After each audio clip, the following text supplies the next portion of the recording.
আল্লাহ সুবহানাহু ওয়া তাআলা এমন ভাবে হেফাজত করেছেন যে গোটা যৌবনটা আল্লাহর রাসূল সাল্লাল্লাহু আলাইহি ওয়াসাল্লামের একেবারে স্বচ্ছ, কোন প্রকার পাপ সংশয় মুক্ত এক যৌবনকাল নবীজির ছিল। সুবহানাল্লাহ।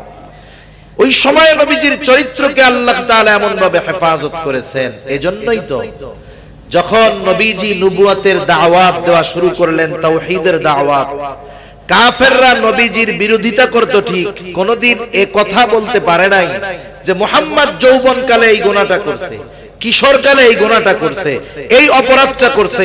এমন কোন বিষয় মক্কার কাফেররা আমার আপনার নবীজির ব্যাপারে বলতে পারে নাই। অথচ অতীতের অনেক নবীজির ব্যাপারে চারিত্রিক অপবাদ দেওয়ার অপচেষ্টা তার উম্মতেরা করছে। যেমন হযরত মূসা আলাইহিস সালাম জলিলুল কদর পয়গম্বর, কারুন যখন অনেক সম্পদের মালিক, হযরত মূসা আলাইহিস সালাম কারুনকে বললেন, কারুন তুমি তোমার সম্পদের যাকাত দাও। যাকাত। কারুন তো সম্পদের যাকাত দিলই না। মূসা নবীর মুখ কেমনে বন্ধ করা যায়, এই জন্য সে অপচেষ্টা শুরু করলো।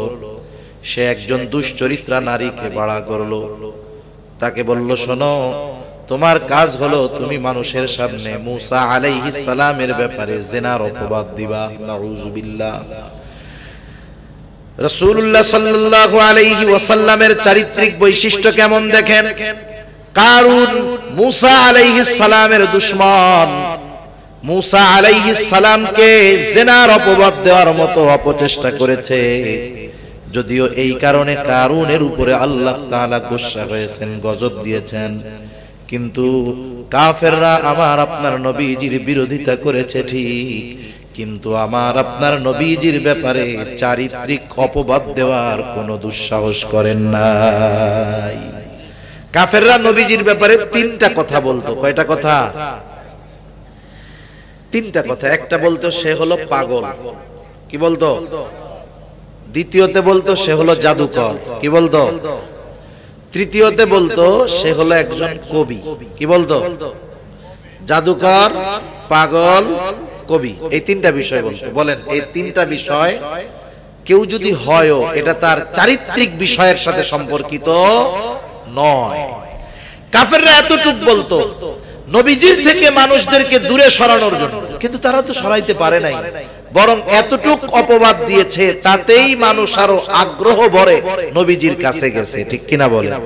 কিন্তু আফসোস কি বলবো ভাই, কাট্টা দুশমন নবীজির, যারা নবীজির চারিত্রিক বৈশিষ্ট্য নিয়ে অপবাদ দেওয়ার কোনো দুঃসাহস করে নাই, বরং আপনারা জেনে থাকবেন যখন আবিসিনিয়ায় হিজরত করেছে মুসলমানেরা, কাফেররা পাঠায় দিয়েছে, আবু সুফিয়ান তখনও ঈমান আনে নাই, পাঠায় দিয়েছে যে যাও ওই আবিসিনিয়ার বাদশা, হাবশার বাদশার কাছ থেকে মুসলমান যারা হিজরত করে গেছে তাদের ফিরায় আনো, যায় বলবা ওরা দেশদ্রোহী, ধর্মত্যাগী, এই কথাগুলো যায় বলবা।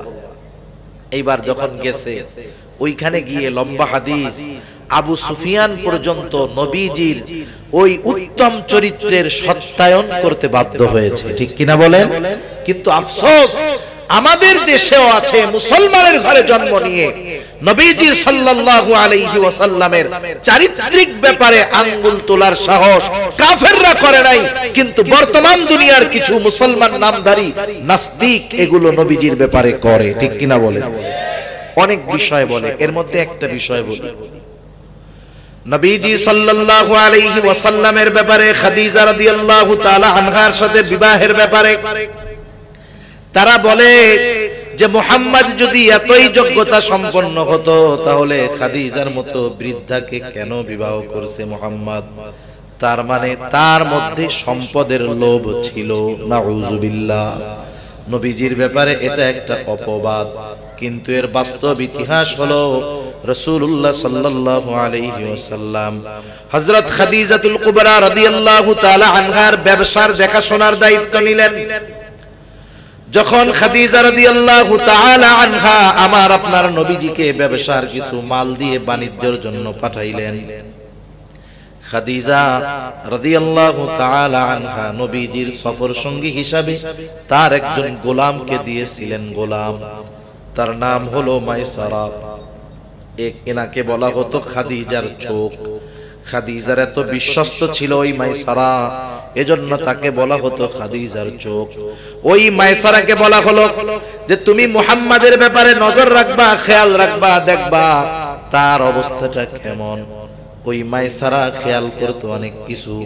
যাই হোক, ওই ব্যবসার সফর শেষে নবীজি সাল্লাল্লাহু আলাইহি ওয়াসাল্লাম সফলভাবে বিপুল পরিমাণ বাণিজ্য লাভ করে, ব্যবসায় লাভ করে আরবে যেই সব জিনিস আমদানি করার দরকার, আরবের বাজারে বিক্রয় হবে, ওই রকম জিনিসপত্র কিনে দীর্ঘ সময় পর আবার মক্কায় ফিরে আসলো।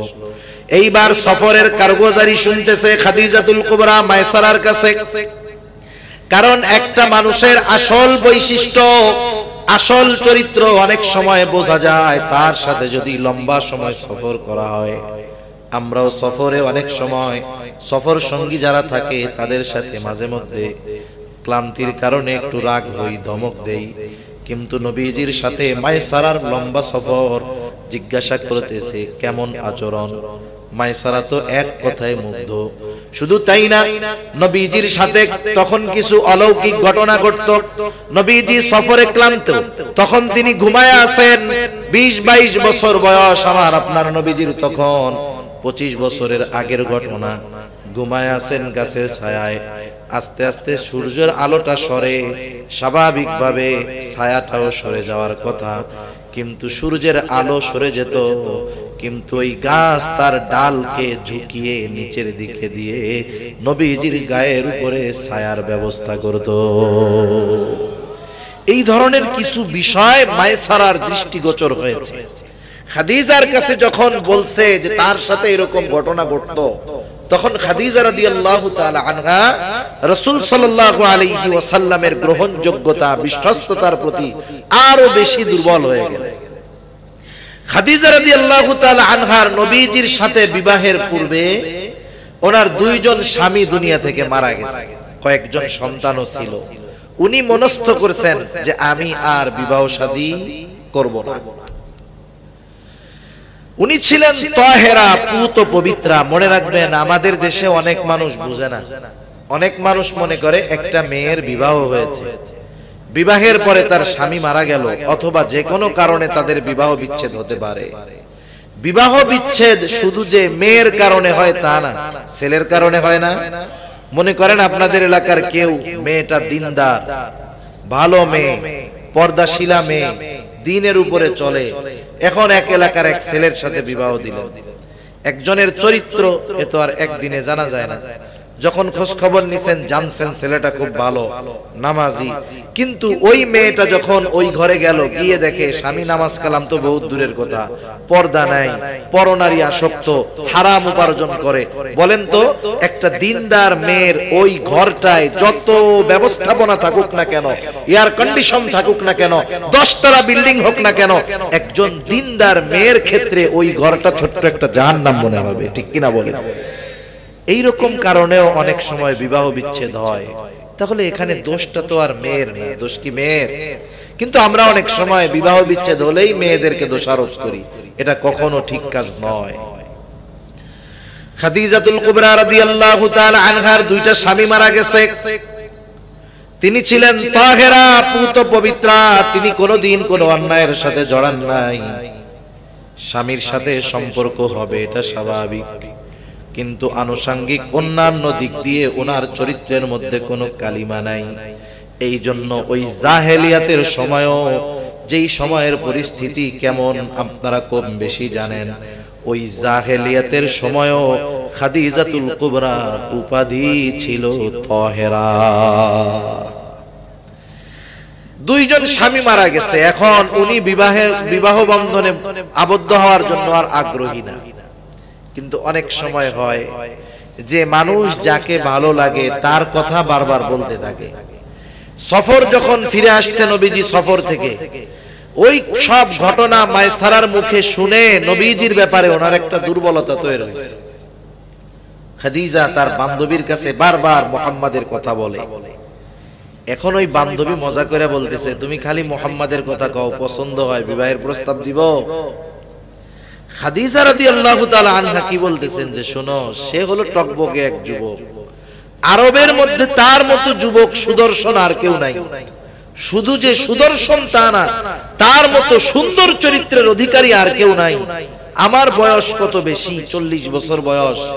আমি আগে দুইবার দুইটা স্বামীর ঘর করেছি, দুজন মারা গেছে, আমার সন্তান আছে, সে কি আমাকে বিবাহ করবে? এইবার ওই মহিলাটা, মেয়েটা বলতেছে, আমি প্রস্তাব দিয়ে দেখি তাহলে।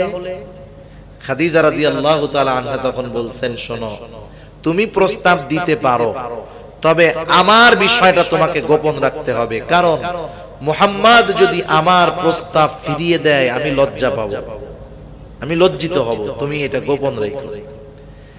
এইবার বলছে ঠিক আছে। এইবার ওই মেয়েটা খাদিজা, আল্লাহর রাসূল সাল্লাল্লাহু আলাইহি ওয়াসাল্লাম বয়স তখন 25 বছর, খাদিজার 40 বছর, যায় বলতেছে, মুহাম্মদ বিবাহ শাদীর বয়স হয়ে গেছে, বিবাহ শাদী করবা না?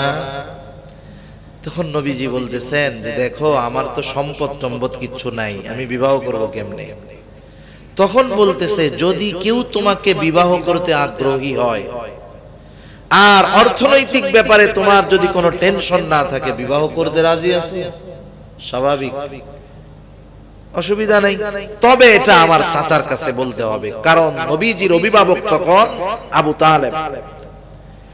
এইবার ওই মেয়েটা গিয়ে আবু তালেবের কাছে বলল। এই বিবাহ নিয়ে লম্বা ঘটনা আছে। সর্বশেষ নবীজির সাথে খাদিজাতুল কুবরা রাদিয়াল্লাহু তাআলা আনহার বিবাহ হয়ে গেল পারিবারিক সম্মতিতে, পারিবারিক ভাবে। শুধু তাই না, ওই বিবাহের খুতবাও দিয়েছিল আবু তালেব। এবার বিবাহ হয়ে গেল। বলেন তো, এখানে আমাকে একটা জিনিস দেখান যে রাসূলুল্লাহ সাল্লাল্লাহু আলাইহি ওয়াসাল্লাম নিজ ইচ্ছায় সম্পদের লোভে খাদিজাকে বিবাহ করেছে, নাকি খাদিজা নিজের থেকে বিবাহ বন্ধনে আবদ্ধ হওয়ার আগ্রহ প্রকাশ করেছে? খাদিজার পক্ষ থেকেই আগ্রহ প্রকাশ করা হয়েছে, বরং সে আরো ভীত ছিল, না জানি মুহাম্মদ আমার প্রস্তাব ফিরিয়ে দেয় আর আমি লজ্জিত হই। অথচ আমাদের নবীর ব্যাপারে অনেকে বলে যে নাউজুবিল্লাহ, খাদিজাকে বিবাহ করছে নবীজি সম্পদের লোভে, সে মালের লোভী ছিল, নাউজুবিল্লাহ। এই ধরনের অনেক অপবাদ নবীজির ব্যাপারে দেওয়া হয়, চারিত্রিক ব্যাপারে আঘাত করে। মুসলমান ঘরের সন্তান এখন নাস্তিক্যবাদের দিকে ধাবিত হয়েছে। নবীজির ব্যাপারে বলে উনি একাধিক বিবাহ করেছেন, নবীজির চারিত্রিক বিষয় আঘাত করতে চায়। আমি ওই বিষয়টা নিয়ে বলতে চাচ্ছি না, শুধু এতটুকু বলি, নবীজি সাল্লাল্লাহু আলাইহি ওয়াসাল্লাম যতগুলো বিবাহ করেছেন, নবুয়তের আগে বিবাহ করেছেন একটা, বাকি সবগুলো নবুয়তের পরে। আর প্রত্যেকটা বিবাহের ক্ষেত্রে আদেশ ছিল কার? আল্লাহ তাআলার পক্ষ থেকে আদেশ প্রাপ্ত হয়ে তিনি বিবাহ করেছেন। এর মধ্যে একজন কুমারী, আর বাকি সব বিধবা ছিলেন, কুমারী ছিলেন না। কারো স্বামী মারা গেছে, কারো সন্তান আছে, নবীজি এরকম বিবাহ করেছেন, বিধবা বিবাহ করেছেন। একজন ছিল কুমারী। এই কুমারী আয়েশা সিদ্দিকা রাদিয়াল্লাহু তাআলা আনহাকে বিবাহ নিয়ে কত কথা আমাদের সমাজে এই ইসলাম বিদ্বেষীরা নবীজির চারিত্রিক ব্যাপারে বলে, অথচ আয়েশা সিদ্দিকা রাদিয়াল্লাহু তাআলা আনহার সাথে নবীজি বিবাহ বন্ধনে আবদ্ধ হওয়ার কারণে আমাদের মা বোনদের শত শত মাসআলার বিষয়গুলো ক্লিয়ার হয়েছে। নাইলে শরীয়তের এমন কিছু বিষয় ছিল যেগুলো অজানা থেকে যেত। এটা আমাদের জন্য রহমত, আমাদের নারী জাতিদের জন্য রহমত। সেজন্য নবীজি সাল্লাল্লাহু আলাইহি ওয়াসাল্লাম নিজের খায়েশাতের কারণে, চাহিদার কারণে বিবাহ করেন। নবীজি যদি করতেন তাইলে একদিন নবীজি বসে আছেন মসজিদে নববীর চত্বরে, কাফেরদের লিডাররা এক জায়গায় বসে আছে, ওরা আলোচনা করতেছে, এই মুহাম্মদ কি চায় আমাদের কাছে বলতো, ওরে কি দিলে ও ঠান্ডা হবে? একজনরে পাঠায় দিছে, ও খুব চালাক চতুর, ওর রাবিআর ছেলে, ওর নামটা আমার খেয়াল আসতেছে না, ওরে পাঠায় দিছে। ও খুব পটু ছিল, কথায় চতুর। ও গিয়ে মুহাম্মদ সাল্লাল্লাহু আলাইহি ওয়াসাল্লামকে বলতেছে, ও মুহাম্মদ, তোমার কি হইছে বলো তো? তোমারে কি জিন টিন ধরছে না? যদি তোমাকে জিন টিন ধরে বলো, আমরা তাইলে সবাই মিলে খরচ উঠায়া তোমার চিকিৎসার ব্যবস্থা করব। যে বলতেছে না আমার জিন টিন ধরে নাই, তাইলে তুমি কি ক্ষমতা চাও? ক্ষমতা যে তুমি গোটা আরবের সবার উপরে নেতৃত্ব দিবা, নেতা হবা, যার জন্য তুমি এমন করতেছো? বাপদাদার ধর্মকে তুমি মিথ্যা বলতেছো, নতুন ধর্মের দিকে আহ্বান করতেছো, তুমি কি নেতৃত্ব চাও? তাইলে বলো, আমরা তোমাদেরকে আমাদের সকলের নেতা বানায়া দিব। নবীজি বললেন না, নবীজি কিছু বলেন না, চুপ করে আছে। এরপরে বলতেছে, তুমি কি সম্পদ চাও? সম্পদ, যার কারণে তুমি এমন করতেছো? যদি তুমি সম্পদের জন্যই করে থাকো, বলো, আমরা সকলে মিলে তোমাকে এমন সম্পদের মালিক বানায়া দিব, তোমার মতো সম্পদের মালিক গোটা আরবে আর কেউ থাকবে না। দেখেন, তুমি কি চাও যে সুন্দরী স্ত্রী চাও? তাহলে আমাদের ঘরের দরজা খোলা, তোমার যাকে পছন্দ হয়, যতজন পছন্দ হয় তুমি নিয়ে সংসার করো, তোমার কাছে রাখো। এরপরেও তুমি ওই কাম কইরো না। যেই নবীকে কাফেররা এরকম প্রস্তাব দিল, সেই নবী যদি চাইতেন তিনি তো কুমারী মেয়ে বিবাহ করতে পারতেন। তাহলে যারা নবীজির চারিত্রিক বৈশিষ্ট্যের দিক দিয়ে বলে নবীজি খায়েশাতের কারণে বিবাহ করছে, এরা নিঃসন্দেহে নবীজির দুশমন, আল্লাহর দুশমন। ঠিক কিনা বলেন? রাসূল সাল্লাল্লাহু আলাইহি ওয়াসাল্লামের চারিত্রিক বৈশিষ্ট্যের উপরে কথা বলার আগে চিন্তা করার দরকার।